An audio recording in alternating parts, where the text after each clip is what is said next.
শুভ সকাল বন্ধুরা, আশা করছি সকলে ভালো আছো, সুস্থ আছো। আমিও খুব ভালো আছি। তো সকালবেলায় দেখো ঘুম থেকে উঠে চা করে নিয়েছি। আজকে মঙ্গলবার, তো মঙ্গলবার আজকে ছেলের পড়া নেই, ছুটি আছে। ছেলে ঘুম থেকে উঠে পড়তে বসেছে আর একটু চা খেয়ে নিয়েছি আগে সবাই। আর মা তো স্কুলে চলে গেছে, আর তোমাদের দাদাভাই এদিকে বাবুকে পড়াচ্ছে। আর আমি কিছু সবজি কেটে নিচ্ছি। তারপরে একদম স্নান টান করে বাবু রেডি হয়ে গেছে। আর আজকে যেহেতু বললাম যে ওর পড়া নেই, তো সকালে ঘুম থেকে উঠে না তাড়াতাড়ি একদম খাওয়া দাওয়া করে, মানে হরলিক্স করে দিয়েছিলাম, খেয়েছে। তারপরে রেডি হয়ে গেছে মানে স্কুলে যাওয়ার জন্য। তোমাদের দাদাভাই যখন দোকানে যাবে ওকে স্কুলে নামিয়ে দিয়ে চলে যাবে। তো এই একটা কাজ আমাকে করতে হয় না, যে স্কুলে দিয়ে আসা, নিয়ে আসতে হয়, হয়তো আমি যাই নাই মা যায়। তো দেখো সকালবেলায় এই যে আজকে ডাঁটার তরকারি করব। আর এই যে গরমের সময় আসছে, এখন তো ডাঁটার তরকারিটাই ভালো লাগবে, সেরকম কিছু আর ভালো লাগে না। তো এই যে ডাঁটা দিয়ে আলু দিয়ে বড়ি দিয়ে একটা তরকারি করব।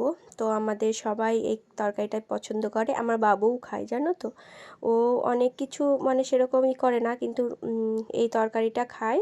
ডাঁটাগুলো একটা একটা একটু মানে চিবিয়ে চিবিয়ে খায়, পছন্দ করে। আর সকালবেলায় এই যে বললাম, আজ সকালবেলায় আগেই কাজ হচ্ছে আমার রান্না করা। আর জানো তো এখন ভালো গরম পড়ে গেছে, এই নাইটিটা আর পরা যাবে না। তো যাই হোক কেচে এখন তুলে রাখতে হবে। আর কদিনই আমি এই নাইটিটা পরতাম, যেহেতু সকালে একটু ঠান্ডা ঠান্ডা লাগতো। আর মাছ নিয়েছি জানো তো, এদিকে তোমাদের দাদা ভাইয়ের জন্য ওটস বানাচ্ছি। আর এই যে মাছ নিয়েছি, তো মাছ দিয়ে মাছের ঝোল একটা হবে, এই তরকারি একটা হবে, আর এই বাটা মাছগুলো ভাজা হবে। তোমাদের দাদা ভাই ওটস দিয়ে খাবে, বাবু ওই যে আলু সিদ্ধ, ঘি আর এই মাছ ভাজা দিয়ে খেয়ে স্কুলে গিয়েছে। এই যে দেখো স্কুলে যাওয়ার জন্য একদম রেডি হয়ে গেছে।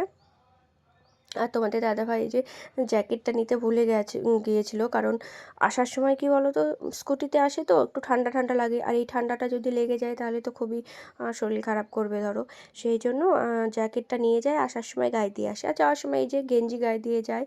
আর মানে দোকানে তো সবসময় ধরো থাকে, দোকানে তো গরম, সেই জন্য ওই গেঞ্জি গায়ে দিয়ে থাকে, আর আসার সময় শুধু মানে জ্যাকেটটা গায়ে দিয়ে আসে। তারপরে দেখো বাসন টাসন ধুয়ে সমস্ত কাজ আমার এদিকে হয়ে গেছে, সেগুলো আজ তোমাদের দেখাতে পারিনি। তো মা কিছু বাসন ছিল টুকটাক, সেগুলো মা ধুয়েছে, আর বাকি সব আমি ধুয়ে নিয়েছি। তারপরে এদিকে কালকেকার যে জামা কাপড় ছিল সেইগুলো সব বাকি আছে, মানে ভাঁজ করা, তো সেইগুলো ভাঁজ করে নিচ্ছি। আর এই যে ব্ল্যাঙ্কেট মানে পাতলা এই কম্বলগুলো, চাদরগুলো, এগুলো তো আর এখন লাগবে না, তো সেইগুলো তুলে রাখতে হবে।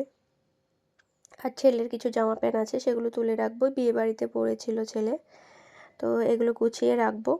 আর জানো তো আমি অনেক অনেক কষ্ট করেছি, সেসব গল্প তোমাদের সাথে শেয়ারও করেছি। আর এখন একটু সুখের দিন। তো ভগবানের কাছে চাইবো যাতে মানে যে সুখের দিনগুলো এত কষ্ট করে পাওয়া যায়, তো সেই দিনগুলো যেন নষ্ট না হয়। জীবনে অনেক অশান্তি ঝামেলা অনেক কিছু সহ্য করেছি, শ্বশুরবাড়িতে অশান্তি ঝামেলা সহ্য করেছি, অনেক কিছু। তারপরে জানো তো যখন এই বাবার বাড়িতে আমি আছি, এখানটায় থাকি, এখন একটু ভালো আছি। তো অনেকেই ভাববে যে আমি বাবার বাড়িতে কেন থাকি।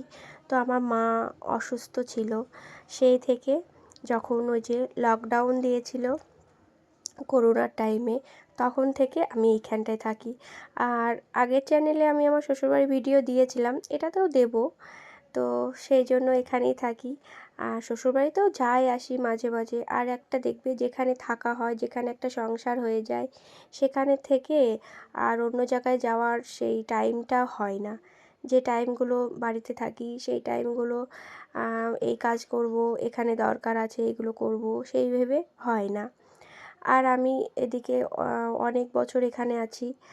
আর সেই জন্য যখন লকডাউন দিয়েছিল তখন তো বাবু ছোট ছিল, তো ভাবলাম বাবুর পড়াশোনাটা নষ্ট হয়ে যাবে, সেই জন্য স্কুলে ভর্তি করে দিয়েছিলাম এখানটায়। তো অনেক গল্প তোমাদের সাথে টুকটুক করে একটু একটু করে শেয়ার করব। তো আজকে এটাই বললাম যে এটা আমার বাবার বাড়ি, আমি বাবার বাড়িতে থাকি। আর এই যে স্নান টান করে একটু বসে টিভি দেখছিলাম। আর তারপরে এই যে মা গিয়েছিল বাবুকে আনার জন্য স্কুল থেকে। তো আমি এইদিকে রেডি হয়ে গেছি দোকানে যাওয়ার জন্য। তো এই যে দোকানেও যাচ্ছি, টোটো ফোন করেছিলাম, তো ওই যে দোকানে পৌঁছে গেছি। তারপরে আর ভিডিও করা হয়নি আমার, দোকানে অনেকটা ভিড় ছিল, কাজের চাপ ছিল। বাড়ি এসেছি, এসে হাত মুখ ধুয়ে এই দেখো একটু যাচ্ছি, আমি বাবু আর মা যাচ্ছি। আমাদের এখানে একটা পুজো হয়েছে, সেখানটায় একটু মৎস্য আছে, নিমন্ত্রণ আছে, সেই জন্য যাচ্ছি। আর অল্প অল্প করে তোমাদের সাথে সব কিছু শেয়ার করব। আজকে বললাম এটা আমার বাবার বাড়ি, আমি বাবার বাড়িতেই থাকি, সেটুকুই তোমাদের সাথে শেয়ার করলাম। আর এদিকে দেখো প্রসাদ নেওয়ার জন্য সবাই বসে আছি। আর এই যে ছেলে, আমি বসেছি, এদিকে ঠাকুমা গিয়েছিল আর মা আছে এদিকে। তো ঠাকুমা ওদিকে বাড়ি চলে গেল, ঠাকুমার বাড়ি এদিকে, আর আমাদের বাড়ি একটু যেতে হবে। তো এই যে দেখো বাড়ি চলে এসেছি। তো আজকের ভিডিওটা কেমন লাগলো অবশ্যই কমেন্ট করে জানিও, আর ভালো লাগলে লাইক কমেন্ট শেয়ার করে দিও। তো আজকের মতো এই পর্যন্ত, টাটা।